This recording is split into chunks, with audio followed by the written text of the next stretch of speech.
இளைய பொண்ணு வானே. ஏய் ஏயா கத்துற இல்லையா வாரேன். இலைய தின்ற மாதிரி இலைய போடுன்னு சொல்லிட்டு சாப்பிடியா? என்ன அப்படி தூக்கி போட்டுக்கிருக்கா? என்னண்ணே சாப்பிட்றீங்க? முட்டை ஐட்டத்துல என்னண்ணே இருக்கு? ஆஃப் ஆயில் ஆம்லேட்டு கலக்கி. அவிச்ச முட்டை இருக்கா? இல்லண்ணே பொரிச்ச முட்டை இருக்கு வேணுமாண்ணே? பொரிச்ச முட்டையா? ஆமாண்ணே. சரி எடுத்துட்டு வாங்க. நீ வானே. வெங்காயம் தூக்கலாம், பெப்பரு தூக்கலாம். என்ன பொரிச்ச முட்டைன்னாங்க, என்ன ஆளவே காணா? అందుకే இருக்கேன் வானே.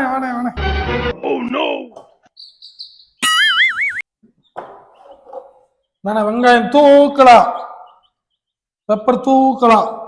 சாப்பிடுனேன். கோழி குஞ்சு கொண்டு வந்து வச்சுக்கிருக்கா? பொரிச்ச முட்டைல இருந்து கோழி குஞ்சு தானே வரேன், ஆட்டுக்குட்டியா வரேன். யாரா நீ? ஓனர் கூப்பிடியா? ப்ளீஸ் எதுவும் சொல்லி விட்டுறாதுண்ணே, எனக்கு ஆகவே மாட்டேங்கிறேன். புது சப்ளையர் வேற தேடிக்கு இருக்காருண்ணே, ப்ளீஸ் நான் சொல்லாதானே. ஏய் நீ நானே கொண்டு இருக்க. சரி விடு, நான் அந்த கோழி குஞ்சு எடுத்து கொண்டு போனேன். வச்சு ஒன்னும் காமெடி பண்ணலையே.